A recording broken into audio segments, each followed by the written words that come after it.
Life में enjoyment के लिए, एंटरटेनमेंट के लिए आप थिएटर ज़रूर गए होंगे, मैं भी गया हूँ। लेकिन मैं इस थिएटर के बारे में, जिस थिएटर का आज मैं आपको बताने जा रहा हूँ इस वीडियो में विश्लेषण, उस थिएटर के बारे में मैं यही करूँगा प्रार्थना कि ईश्वर से कि हम सभी को कम से कम इस थिएटर में जाने की आवश्यकता ना पड़े। मेरी ड्रेस को देख के, मेरे अटायर को देख के आप समझ गए होंगे मैं बात कर रहा हूँ आपसे ऑपरेशन थिएटर की। और मैं इस समय मौजूद हूँ ग्वालियर के ईदगाह कंपू में स्थित कैलाश सुपर हॉस्पिटल के ओटी में। और इस हॉस्पिटल की ओटी को समझने के लिए एक जनरल ऑपरेशन थिएटर में किस किस तरह के इक्विपमेंट होते हैं, कितना एडवांस एक ऑपरेशन थिएटर को होना चाहिए, उसको समझने के लिए मैं यहाँ पर आया हूँ। और मेरे साथ मौजूद है कैलाश सुपर स्पेशलिटी हॉस्पिटल की एकता दलवी जी, जो हमको बताएंगी ओटी के बारे में कि इस ओटी में क्या खास है, क्या एक ओटी में होना चाहिए और क्या है इस ओटी की प्रणाली। तो मैडम आपसे शुरू करते हैं, यहीं से स्टार्ट करते हैं। आप बताइए, ये जो सेक्शन है एक जनरल, एक स्क्रब स्टेशन लिखा हुआ है यहाँ पर, तो स्क्रब स्टेशन मीन्स ये क्या है?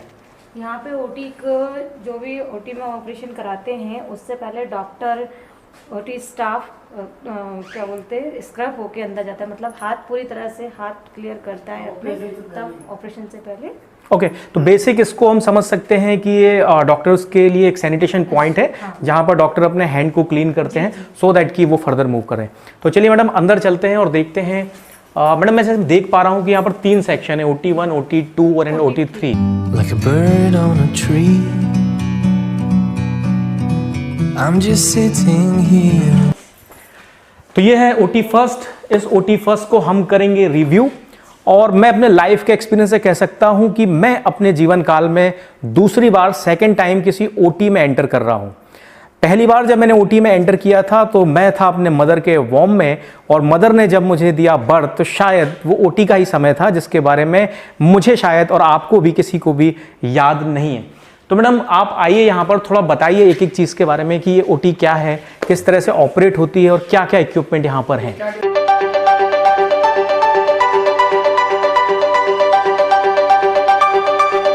तो जैसे दलवी मैडम बता रही हैं, और वो शायद मुझसे दूर हैं तो वीडियो उनका शायद ऑडियो उतना क्लियर नहीं आ पा रहा होगा, मैं आपको फिर से ब्रीफ करता हूँ। ये बेसिकली बेड है, ओटी का बेड है, जिसको हम कह सकते हैं ओटी टेबल, जिसको प्रॉपर मेडिकल टर्म में अगर कहा जाए तो ये ओटी टेबल है।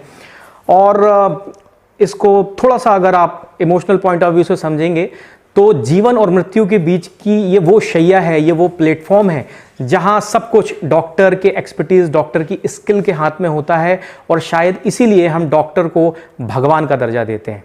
तो ये ओटी टेबल होती है जहां पर किसी मरीज को जब सबसे पहले लाया जाता है तो यहाँ पर उसको ऑपरेटिव करने के लिए यहाँ पर लिटाया जाता है। उसके बाद ये जो इंस्ट्रूमेंट दिख रहा है मैडम, इसको थोड़ा आप बताइए और थोड़ा सा पास आ जाइए जिससे आपका आवाज़ भी क्लियर आए। जी, ये मॉनिटर है, इस पे आपका बीपी, पल्स, ऑक्सीजन सैचुरेशन सब आता है। मतलब किसी भी पेशेंट को इस तरह समझ सकते हैं, किसी भी पेशेंट की जो बीपी या पल्स कंडीशन वो स्टेबल है या नहीं है, रहती है, हमको उसी के आधार पे ऑपरेशन चलता रहता है। एनेस्थेटिक रहते हैं, ये सब लगा देते हैं। ये सिस्टर का हार्ट बीट आ गया, ये पल्स आ रही है सिस्टर की, और बाकी बीपी अभी लगाए हैं, इधर बीपी आ जाता है। तो बेसिकली ये जो डिस्प्ले आप देख रहे हैं, आपने हिंदी फिल्मों में इस ऊपर नीचे साइनोग्राफ को कई बार देखा होगा। तो ये बेसिक जो ग्राफ है ये आपके पल्स और बीपी को मॉनिटर किया जा रहा है। इस समय इस ओटी में हमारे साथ इस हॉस्पिटल की सिस्टर मौजूद हैं, तो उनके पल्स को और उनके ब्लड प्रेशर को जो मॉनिटर किया जा रहा है उसके पैरामीट्रिक वैल्यूज़ को आप यहाँ इस डिस्प्ले पर देख सकते हैं।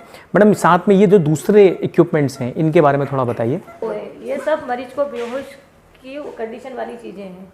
अच्छा, ये मरीज को बेहोश करने की चीज़ है, ऑक्सीजन, नाइट्रस, ये सब दिखाता है। ये मॉनिटर है, सारे ये सब में दिखाया जाता है कि ऑक्सीजन कितनी है, नाइट्रस कितनी है, खाली तो नहीं हो रही है। ये सब एक एनेस्थेटिक के लिए सुविधा वाली चीज़ है कि उनको ये मालूम रहे कि ऑक्सीजन कम तो नहीं हो रही, नाइट्रस कम तो नहीं हो रही, सीवो में सीवो है कि नहीं, एलोथिन में एलोथिन है कि नहीं। ये सब बेहोशी वाला वो है। तो जैसा आप का केस करते उसके लिए ये चीज़ें हैं, व्यक्ति को बेहोश करने के लिए, पेशेंट को बेहोश करने के लिए और बेहोश से उसको चैतन्य अवस्था में लाने के ये इक्विपमेंट है। इसमें एक छोटी सी जानकारी मैं आपके साथ शेयर करना चाहूँगा कि ओटी के साथ एक टर्म पेशेंट के साथ जुड़ी होती है कि व्यक्ति को जब बेहोश किया जाता है तो उसको एनेस्थीसिया दिया जाता है। एनेस्थीसिया के बारे में एज पर माय नॉलेज में आपको बताना चाहूँगा कि जनरल टर्म में दो तरह के एनेस्थीसिया का इस्तेमाल ओटी थिएटर में होता है। एक होता है लोकल एनेस्थीसिया और एक होता है जनरल एनेस्थीसिया। लोकल एनेस्थीसिया की अगर हम बात करें तो ऐसा एनेस्थीसिया जो किसी व्यक्ति के एक पर्टिकुलर भाग को, किसी अंग को सुन्न करने के लिए या अवचेतन अवस्था में पहुंचाने के लिए किया जाता है, वो लोकल एनेस्थीसिया होता है। और जनरल एनेस्थीसिया व्यक्ति के एक बड़े पार्ट को या उसको कंप्लीटली बेहोश करने के लिए जो जनरल एनेस्थीसिया का प्रयोग इसमें किया जाता है। फिर और भी कई प्रकार के एनेस्थीसिया होते हैं। स्पाइनल एनेस्थीसिया होता है, आधा धड़ शून्य किया जाता है, नाभि से नीचे का पूरा। बिल्कुल। ये जो एनेस्थीसिया है ये प्रेग्नेंट वुमेन जिनकी सिजेरियन डिलीवरी वगैरह होती है उनके लिए एनेस्थीसिया का प्रयोग शायद किया जाता है। एक जब भी मैं किसी ओटी को देखता हूं तो एक बड़ा अतरंगी सा सवाल मेरे मन में आता है, अगर आप इसका जवाब दे सकें, कि जो हम एनेस्थीसिया ये प्रयोग करते हैं पेशेंट पर, और कभी कोई एक ऐसी स्थिति निर्मित हो जाए, वैसे तो एनेस्थीसिया जो मरीज को दिया जाता है वो उसकी पूरी मेडिकल हिस्ट्री को देख के, एज को देख के दिया जाता है, लेकिन कभी अगर कोई बाय चांस ऐसा होता है कि ऑपरेशन टेबल पर कोई मरीज है, उसको हमने एनेस्थीसिया दिया और in between the surgery operation के दौरान उस व्यक्ति को होश आ जाए। नहीं, ऐसा कुछ नहीं होता, अपन बार-बार इंजेक्ट करते रहते हैं। अच्छा, एनेस्थेटिक एक कंप्लीटेड रहता है ना, वो यही उसका काम यही रहता है कि मरीज होश में ना आए। Okay. जैसे मरीज होश में आता है तो फिर से उसको इंड्यूस करने की कोशिश करते हैं। तो ये बड़ा ही एक स्टूपिड सा सवाल मैंने पूछा है कि अगर ओटी टेबल पर किसी पेशेंट को इन बिटवीन सर्जरी अगर होश आ जाए तो सोच के ही मन मतलब घबराता है कि बड़ी ऑड कंडीशन बनेगी। लेकिन कहीं मैं एक यूएस का सर्जरी रिपोर्ट पढ़ रहा था, वैसे तो यह बहुत ही rare of the rarest case है, लेकिन दरअसल एनेस्थीसिया के केस में एक जानकारी मैं अपने व्यूअर के साथ ये भी शेयर करना चाहता हूँ कि एनेस्थीसिया के केस में जो व्यक्ति का अंग होता है या जो व्यक्ति का जो पार्ट होता है जहाँ पर उस एनेस्थीसिया का प्रभाव होता है, ब्रेन एक तरह से पैरालिटिक की कंडीशन में होता है, पैरालाइज्ड होता है, जिससे उस व्यक्ति को उस ऑपरेटिव जो सर्जरी हो रही है उसके पेन को वो फील नहीं करता है और वो अवचेतन अवस्था में होता है। लेकिन यूएस में एक बार एक ऐसा केस हुआ कि ओटी के दौरान ही मरीज को होश आ गया। तो उस कंडीशन में उस मरीज के साथ दरअसल ये हुआ था कि वो होश आ गया, वो पेन को फील कर पा रहा था, लेकिन जो पेन को वो एक्सप्लेन नहीं कर पा रहा था। तो उसकी आंखों से काफ़ी मात्रा में आंसू आने लगे और तत्काल ही मतलब with in a second doctor ने ये ऑब्जर्व कर दिया कि ये मरीज एनेस्थीसिया के प्रभाव से बाहर आ गया है। और वहाँ पर मौजूद जो एनेस्थेटिक डॉक्टर होते हैं उन्होंने उसको फिर से एनेस्थीसिया इंजेक्ट किया और उसके बाद वो फिर प्रॉपर उसका ट्रीटमेंट हुआ। लेकिन ये भी कुछ यूएस के कुछ ऐसे केसेस हुए हैं जिसमें इस तरह के मरीज जिनको इन बिटवीन सर्जरी एनेस्थीसिया के प्रभाव से बाहर आना पड़ा, वो बाद में जाके सपने में भी इस पेन को फील करते थे, जिसको पैनोफिलिक फोबिया के नाम से जाना जाता है। हालांकि ये rarest of the rarest case है। मेडिकल साइंस ने इतना इंप्रूवमेंट कर लिया है कि proper doctor, proper anaesthesia team यहाँ पर अवेलेबल होती है, जिसमें ऐसी कोई कंडीशन अभी तो उत्पन्न होने की जो प्रोबेबिलिटी है, जो संभावना है, वो न्यूनतम से न्यूनतम हो गई है। मैडम, दूसरे इक्विपमेंट की अगर हम बात करें तो ये किस तरह के इक्विपमेंट है? अच्छा, वेंटिलेटर है। ओके, वेंटिलेटर बोलते हैं। जब मरीज वेंटी पर लाते हैं तो इसका उपयोग किया जाता है। ये सर मेरे को अभी इसका भी जानकारी इतनी नहीं है क्योंकि ये आईसीयू में चलता है। ओके, तो ये एक लाइफ सेविंग डिवाइस, जीवन को बचाने का अंतिम प्रयास मेडिकल साइंस का है, वेंटिलेटर। हम आसपास अपने परिवारजनों को या मित्रजनों को जब हमको कोई ऐसी न्यूज़ प्राप्त होती है कि उस व्यक्ति को वेंटिलेटर पर रखा गया है, तो हम कहीं ना कहीं अपने दिमाग के एक पार्ट में ये भी मान के चलते हैं कि उस व्यक्ति से हमारे जीवन काल का शायद अब बहुत एक लिमिटेड समय ही शेष रह गया है। लेकिन मेडिकल साइंस ने इतना इंप्रूवमेंट किया है कि कई केसेस में वेंटिलेटर के माध्यम से मरीज पूरी तरह रिकवर भी हुए हैं। और इन कुछ सामान्य अवस्थाओं में व्यक्ति वेंटिलेटर, चूंकि जहां तक मेरा नॉलेज है, वेंटिलेटर एक प्रकार से हमारे हार्ट को आर्टिफिशियल पंपिंग करने का काम करता है। इसके अंदर कुछ चैम्बर्स वगैरह होते हैं जो ऑक्सीजन को और एयर को कंप्रेस करते हैं और उसकी एक निश्चित मात्रा व्यक्ति के हार्ट में इंजेक्ट की जाती है, पंप की जाती है। मैडम, ये तो टेलीविजन है। ये तो टेलीविजन है। इससे तो पूरा दूरबीन द्वारा जो भी काम होता है वो करते हैं लैब को। ओके, तो ये टेलीविजन है। व्यक्ति कुछ केस, कुछ ऑपरेशन जिसमें व्यक्ति के अंदर दूरबीन के माध्यम से उसके ऑर्गन को मॉनिटर करने का रिक्वायरमेंट होता है। तो ये छोटा सा पुराने ज़माने का पैनासोनिक का टेलीविज़न जिसको कनेक्ट किया गया है इन सारे इक्विपमेंट के साथ, तो डॉक्टर उससे बेनिफिटेड होते हैं और उन सारी चीज़ों पर ये देखते हैं। ये मैडम ये सक्शन है सर, इससे अंदर जो सक्शन करते हैं मरीज के, गंदगी होती है ना उसको इससे निकाल, गंदगी जो ये बड़ा इंपॉर्टेंट है। मरीज ब्लीड कर जाता है अंदर ऑपरेशन करते समय, तो इसके द्वारा ये बड़ा इंपॉर्टेंट, क्योंकि जब मरीज ऑपरेशन के दौरान होता है वो उस पर एनेस्थीसिया दिया जाता है, वो बेहोश होता है, तो कई बार जो उसका बलगम होता है, जो थूक होता है, उसकी फूड पाइप में या उसकी श्वसन नलिका में आ सकता है, तो उसको सक्शन करने के लिए, उसको खींचने के लिए इस पाइप का इस्तेमाल किया जाता है। अच्छा मैम, मैं ये देख रहा हूँ कि ये पूरी ओटी जो है ये स्टील वॉल है, तो इसका क्या रीजन है कि ये स्टील वॉल है और एक कन्वेंशनल वॉल नहीं है? इसको इस एनएबीएच के हिसाब से बनाया गया है।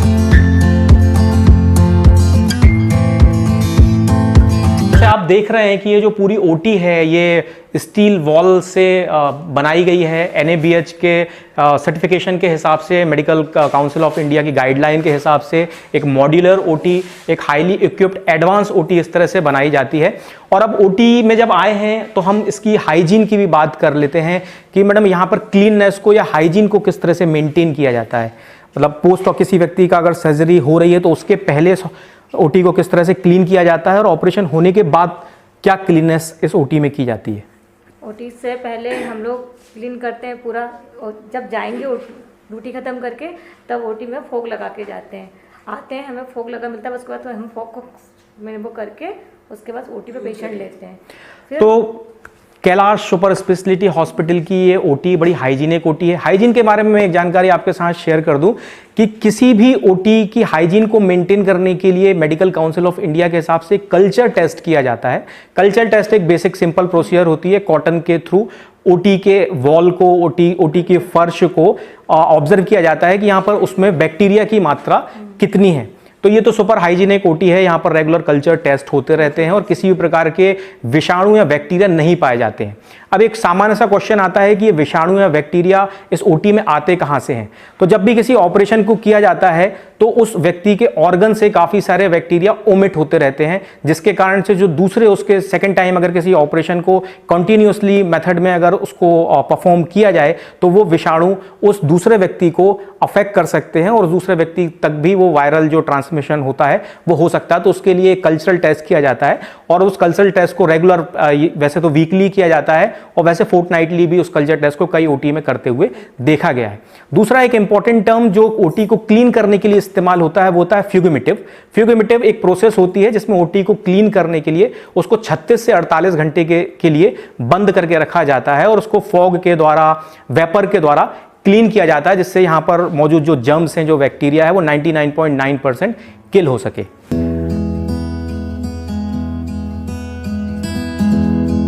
तो अब मेरे साथ जुड़ चुके हैं एसओटी के ओटी असिस्टेंट सलीम खान साहब। एक सलीम खान साहब का नाम आपने सुना होगा जो हिंदी फिल्मों की बड़ी अच्छी पटकथा रचते थे, लिखते थे, और एक सलीम खान साहब हमारे साथ मौजूद हैं जो लोगों के जीवन को बचाने की जो पटकथा है उसमें अपनी महत्वपूर्ण भूमिका अदा कर रहे हैं। तो खान साहब आप ये बताइए कि ये किस तरह का इक्विपमेंट है? ये हाथ बैठ जाता है, अच्छा, तो अपन उसको लास्ट पॉइंट पे के लिए अपन इसमें शॉट देते हैं। ओके, तो ये हार्ट को एक पंप करने का, हार्ट को सपोर्ट करने का, करंट पहुंचाने का ये एक इक्विपमेंट है। जैसे मैंने खान साहब की बात करी तो हिंदी फिल्मों में आपने इस इंस्ट्रूमेंट को भी देखा होगा जहां मरीज को पंप करके उसको जीवन को उसको बचाने का प्रयास इसमें किया जाता है। तो बड़ा काम का ये इंस्ट्रूमेंट है और इसकी बड़ी इंपॉर्टेंट भूमिका है ओटी में। ओटी में एक और इक्विपमेंट है, ये बड़ी सी मशीन दिख रही है। तो खान साहब, सॉरी, सी आर्म, ओके, इसको सी आर्म बोलते हैं। आप देख सकते हैं शायद इसका जो शेप है, इस शेप के कारण इसको सी आर्म बोला जाता है। इस मशीन का यूज क्या है सर? इस मशीन का यूज ये है कि जैसे अपने को स्टोन वगैरह का देखना है तो इसको अपन इस्तेमाल करके स्टोन कहाँ पर है उस जगह पर अपन पॉइंट करते हैं। दूसरा आर्थोपेडिक में भी है, अगर यहाँ कहीं हड्डी टूटती है तो इसको देख करके हड्डी जोड़ते हैं इसे। तो बेसिकली इस सियाम के हैं दो यूनिट। एक यूनिट ये है जो किसी मरीज को, जैसे खान साहब ने बताया है कि अगर उसको लेप्रोस्कोपिक सर्जरी का रिक्वायरमेंट है, उसके गाल ब्लैडर में या किडनी वगैरह में स्टोन देखना है तो वो यहाँ से देखते हैं। दूसरा जो यूनिट आप ये देख रहे हैं ये मॉनिटर है, सीआर मॉनिटर है, जिसमें बेसिकली जो डेटा यहाँ से आता है वो उसमें प्रोसेस होता है। वो प्रोसेस करने के बाद वो इमेज जो है वो इस मॉनिटर में दिखती है और सेकंड मॉनिटर में उस इमेज को सेव किया जाता है। ओके, तो अगर डॉक्टर को अपने रिक्वायरमेंट के हिसाब से आवश्यकता पड़ती है फ्यूचर असेसमेंट के लिए, तो यहाँ से वो सेकंड कॉपी को अपने जो यहाँ पर ओटी में उनके टेक्नीशियन हैं उनके थ्रू वो उसको सेव कर सकते हैं।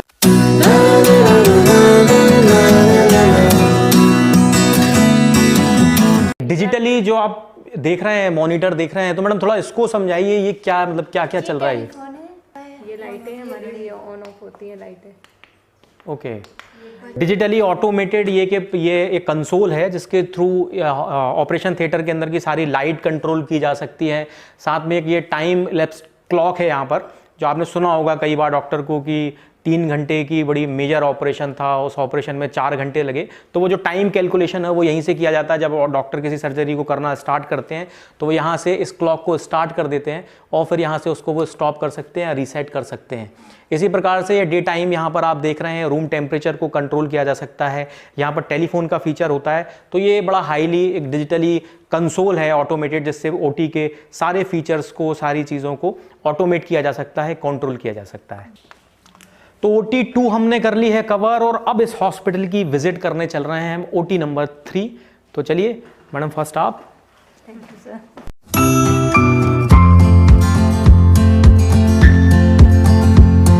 लेजर मशीन, लेजर मशीन है। इसका क्या यूज होता है? अगर यूरेटर में पथरी होती ना तो इसके द्वारा सर अंदर ही जला देते पथरी। जल जाती, अच्छा। पथरी बाहर नहीं निकलती। यूरिन द्वारा वो बिल्कुल रेत बन के पत्थरी द्वारा बाहर निकलती है। तो ये मेडिकल साइंस का बड़ा एक नया इनोवेशन है कि अगर किसी को पथरी है तो वो पथरी को वहीं के अंदर उसको डाइल्यूट कर दिया जाता है, उसको बर्न कर दिया, लेजर के द्वारा बर्न कर दिया जाता है, और वो पथरी फिर बाहर नहीं, वो यूरिन से यूरिनेट हो जाती है। इससे बर्न करा जाता है।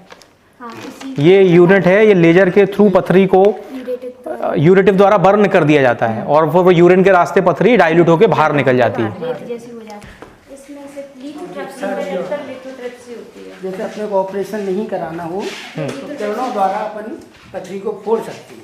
अंदर ही तोड़ देते, फिर मतलब यूरिन जैसे के कोई रास्ते मरीज निकल को जाता दूरबीन द्वारा ऑपरेशन नहीं कराना तो किरणों द्वारा इस पथरी को फोड़ देते हैं। ये भी एक एडवांस टेक्निक है कि अगर किसी मरीज को पथरी का ऑपरेशन नहीं कराना है तो किरणों के द्वारा वो पथरी को जो है वो ब्रेक कर दिया जाता है छोटे छोटे पीसेस में, फिर वो पथरी बॉडी से बाहर आ जाए, यूरिन के द्वारा बाहर आ जाती है। तो लिथोट्रिप्सी मशीन ये यहाँ पर है, और पथरी को लेके, लेप्रोस्कोपिक को लेके जितने हॉस्पिटल मैंने अभी तक विजिट किए हैं, तो आई एम वेरी श्योर कि ये one of the best in its class, in its category hospital है, क्योंकि यहाँ की ओटी में जो इक्विपमेंट मौजूद हैं ये बहुत ही लेटेस्ट, बहुत ही हाईली एडवांस इक्विपमेंट है। तो लेप्रोस्कोपिक को लेकर अगर आपको किसी भी प्रकार की दिक्कत है तो भाई साहब आप आंख बंद करके इस हॉस्पिटल को विजिट कर सकते हैं, क्योंकि जब इस हॉस्पिटल का स्टाफ इतना कोऑपरेटिव है तो डॉक्टर कितने स्किल्ड होंगे इसके बारे में आप सोच ही सकते हैं। तो इसके बारे में थोड़ा सा बताइए मैडम। अच्छा, ये सब वो जो एनेस्थेटिक मशीन, तो ये दोनों इक्विपमेंट हम पहले विजिट कर चुके हैं, थोड़े रंग रूप के परिवर्तन के साथ ये सब कुछ वही है, सेम सारी चीज़ें हैं।